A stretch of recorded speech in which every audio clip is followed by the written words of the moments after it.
Do you understand that America was built off black slaves?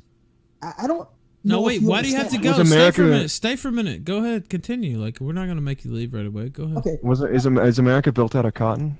Yeah, well, see, that's the thing. No. People laugh about that, but do you realize 60% of all in 1860? I'm giving you straight scholarship, which Okay. the black young college kids you harass don't know, but I happen to know it. So we're going to Okay, talk okay, about good. scholarship here. In Good. 1860, 60% of all American exports were cotton. In 1860, virtually all the cotton used in the North in those textile firms were slave cotton. So black slaves in the South in 1860 were supplying virtually all the cotton to the North, and 60% of all the exports in America were cotton. Today, you cannot name one industry that accounts for 60% of all exports.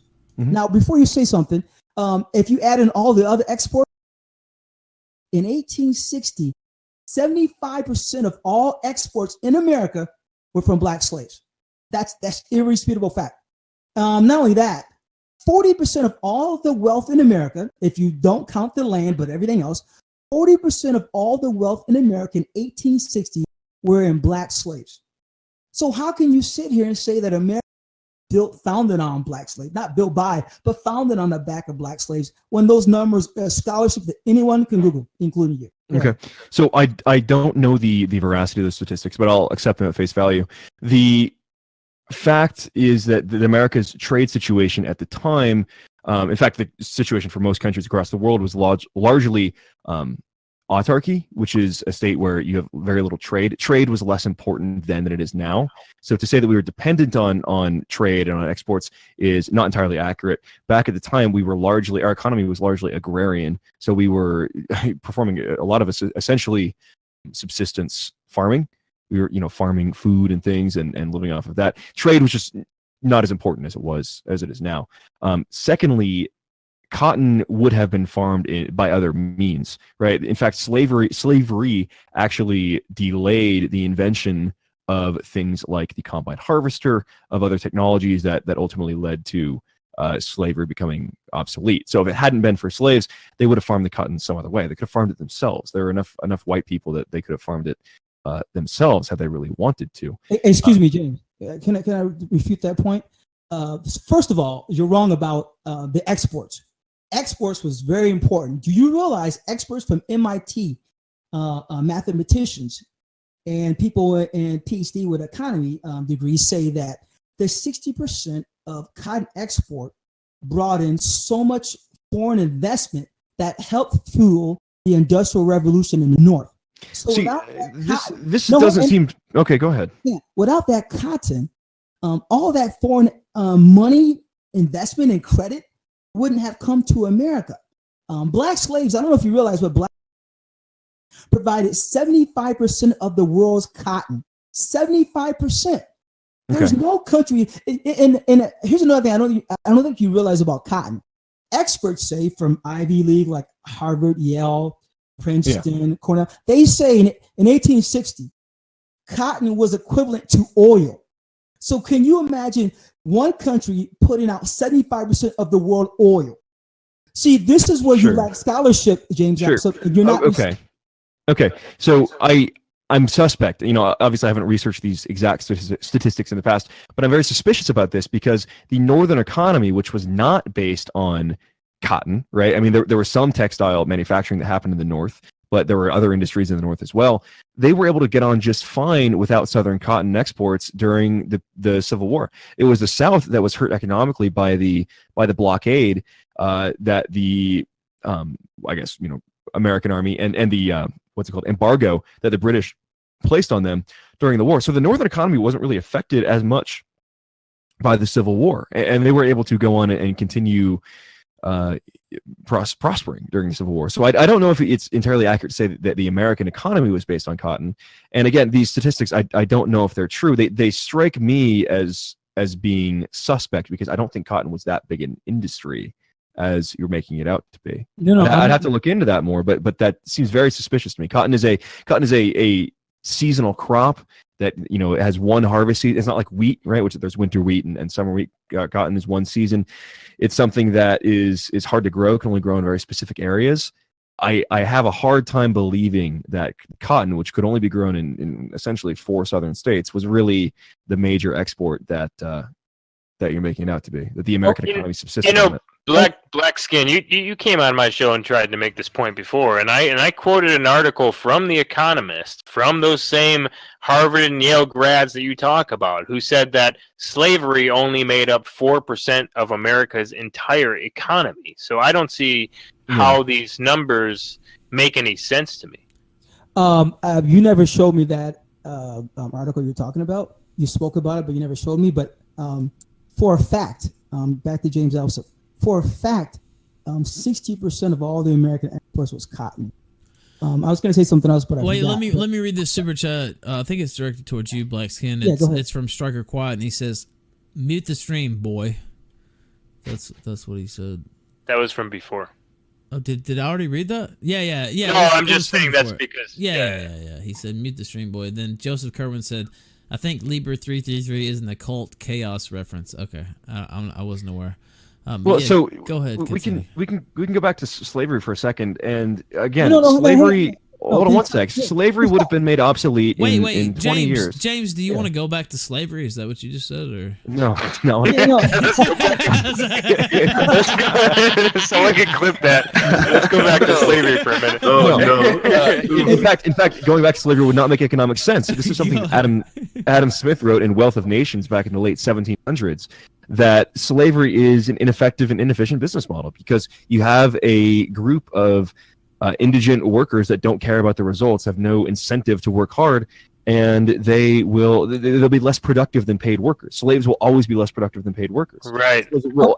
Especially be less productive than machines. And this is why, after the invention of the combine harvester, in fact, which I believe was 1845, I believe.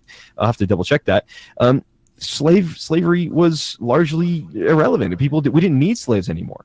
And the southern farmers resisted adopting machinery because of the high upfront cost. This is the same phenomenon we see now with migrant work, where there are some crops that can be farmed by machines, but farmers don't want to buy the machines because it's $1.5 million for a combine harvester, so they keep hiring illegal aliens. The same phenomenon was occurring with black slaves back in the day. So slavery. It happened, but it was not productive. It did not make economic sense. And if America had been settled 40 years later, black slaves never would have been brought here because they would not have been necessary economically. And then I brought up this point before you responded to that, Black Skin, is that you had to raise them from children. You had to pay for their food. You had to keep them healthy so that they can work in the fields and on the railroads and things of that nature. And there's been many studies that have been done that show that the return on investment for Chinese paid workers was more of a return on investment than actually raising children as slaves and paying and feeding them and keeping them healthy. It was just a really bad business investment. It's the reason why it really it was a real failure. Even The Economist and other articles say that it didn't make any economic sense whatsoever. It was a really bad business decision, slavery. Okay, James and the Red Elephant. It is 2-on-1 here. I gotta say. So no, that's fine because I'm just. Well, he went 7-on-1 before. He doesn't give a shit. Yeah, I'm just saying. I'm just pointing out. I'm giving him credit because it's pretty much. He takes all challengers. It looks like. Go ahead. It's the Red Elephant and James Allsup. I'm astounded by your lack of scholarship. And James Allsup, I see why you go on campuses and the Red Elephant, and you guys dispute blacks because you're ignorant of the truth. This is why we own academia, because James Allsup, black slaves. Okay, let me give you another number. You said slaves wasn't worth much in the Elephant. Same thing. This is scholarship. You can look it up. Matter of fact, look up Dr. David Blight from Yale University. He gave a speech. You can Google it. Just Google Dr. David Blight from Yale University. No, Dr. David Blight. Okay, in 1860, to show you James Allsup and the Red Elephant, that black slaves' worth was tremendous in America. In 1860, black slaves were worth more than all the banks, railroads, and manufacturing companies in America. That's indisputable. I'll say it one more time for anybody in the chat room. I think Look it up. is. No, hang on. I'll say it one more time very slowly. In 1860, 4 million black slaves in the South were worth more than all the banks in America, all the railroads in America, and all the manufacturing companies. Now in let me America ask you this: Let me ask you this: why do you think they were so highly valued? The collective of slavery, like. Why were they so? Oh, it's a couple of things. First of all, they're highly valued. The slaves themselves in 1860 were worth $3.5 billion in that economy.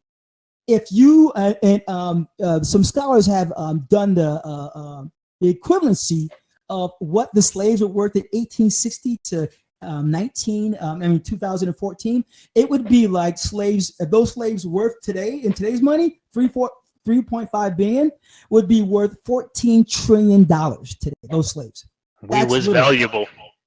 So James Allsup, I'm just and I'm finding that it's correct. No, it looks like I'm reading an article here from Roger Ransom from University of California, Riverside, and they're saying that apparently this is according to this guy's study back in 1988. I don't know the veracity of that, but he's saying that in 1860 that's the total value of stock of slaves was 3.5 billion. However, it's important to keep that in context because that is a catastrophic rise from what it was just 10 years earlier at 1.25 billion. So it was not always that high.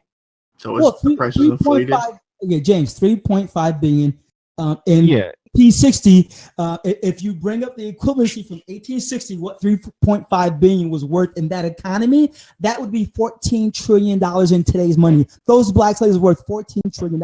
Okay, sure, but you have to keep in mind why that was, because from the 1840s onward, there was a lot of fear of civil war, and this is why the value of slaves was rising, because people in the South were concerned about new laws being passed by the federal government that would restrict the importation of slaves. In fact, I think there was a law passed that restricted the importation of slaves. In 1808, it was restricted, James. Right. Okay. Yeah. And so actually, you can look.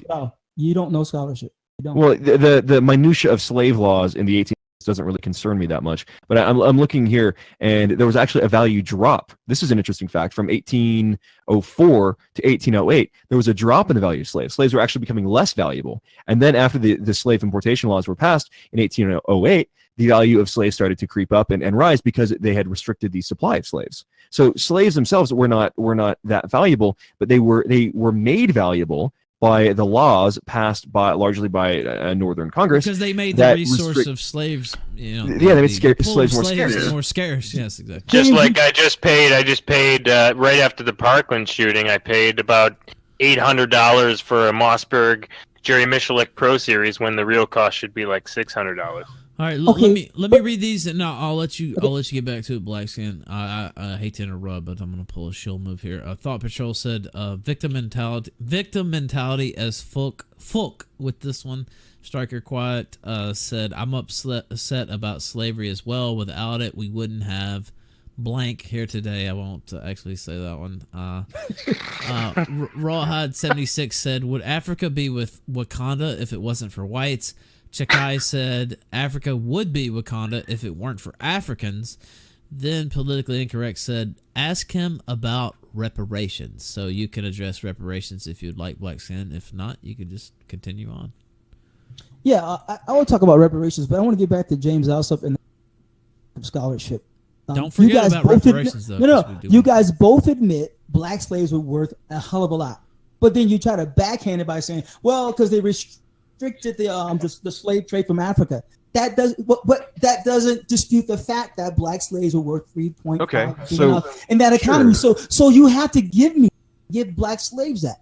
That's $14,000 in today's economy. Right, but they were not valuable because of their skin color. They were valuable because white people made them valuable. No, they didn't. Black yes, they were. Okay. No. They were made valuable by scarcity, which was imposed by an entirely white Congress. Supply and demand. They were made valuable because of white people.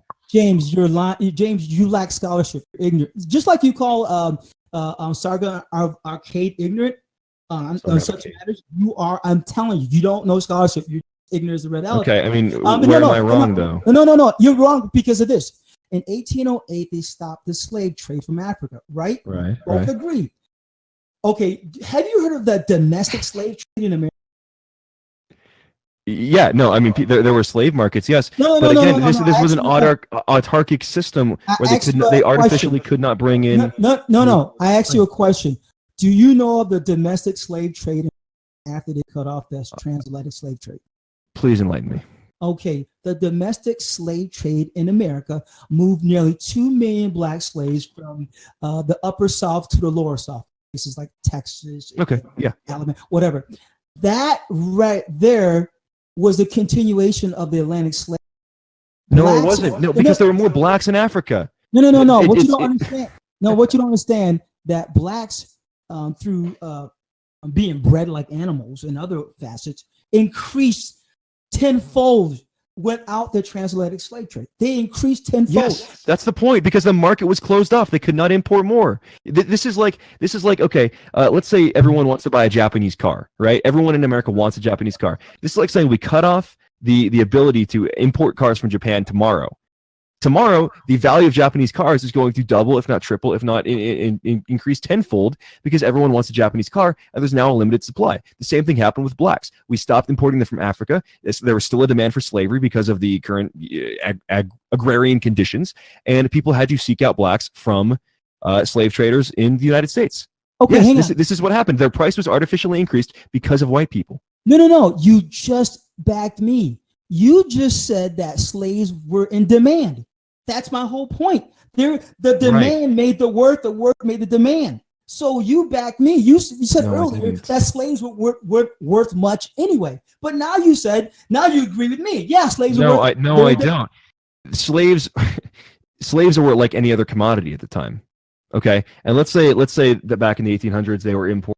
Let's say they were importing combine harvesters. Okay, if we placed an embargo on combine harvesters, the price of combine harvesters that you could get in the United States would then increase because there's a constant demand for combine harvesters, but the supply has been cut off. Right? Slaves were just farm equipment. Okay, but regulated by the law of supply and demand, like any other product. No, hang on. I don't think you understand, James, Allsup, that you're backing me. You are admitting to everyone that black slaves were worth a lot. Because they had value. They were like any other product. They had value. Okay, hang on.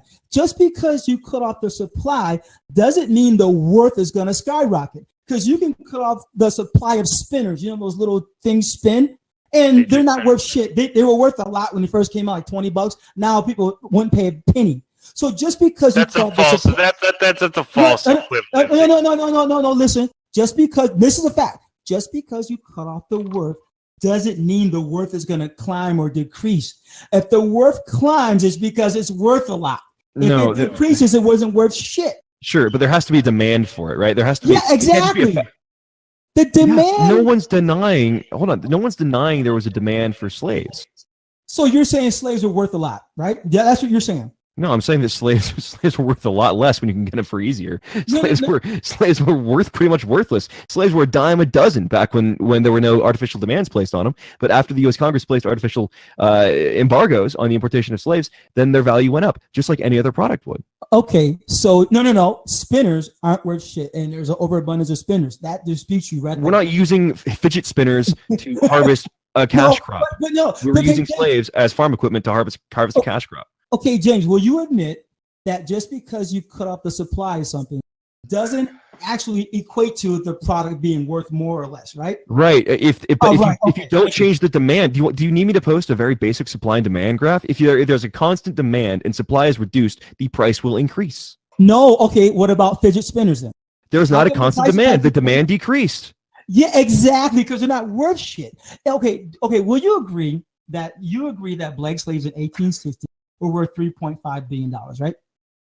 Just on that point, just admit that fact. Yeah, sure. According to the study, sure they were. Okay, so you are admitting by default that black slaves in 1860 were worth a tremendous amount of money. Why are you saying that they were worth a lot of money? Do you think it was because of their mental capacity and their physical skills?